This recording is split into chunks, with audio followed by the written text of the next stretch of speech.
these guys too that, you know, I'm like, oh, he's my favorite bass player.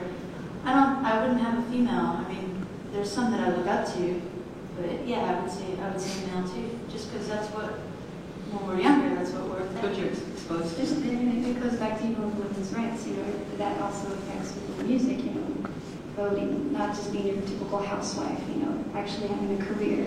So all of that is related with each other, so of course it's going to affect the music. So now we have to change it.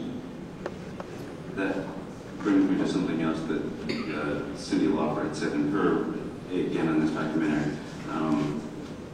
They were asking her about women being around and having lasting careers versus having a family.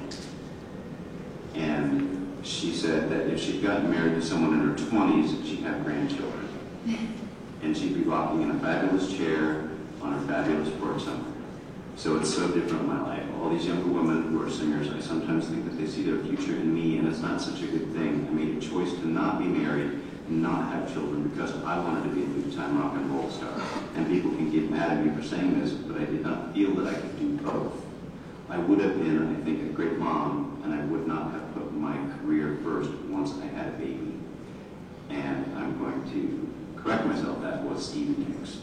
That was not Cyndi Lauper. That makes sense. Cindy's got it. Yeah. So. And when you choose to focus on any career, you know, and this, she could be your mother to all your fans. You're a mother, you're that guidance without literally popping out the kids, you know. But someday you can have both. But if you, with any career you want to do, you do have to focus, and you have to make your choices wisely in order to attain your goal. So I mean, we know that playing music is like, we've been in relationships with people, and so it's, you kind of see how selfish you are, because you're like, we've been talking about this forever. You know, we just want the music, we get out there.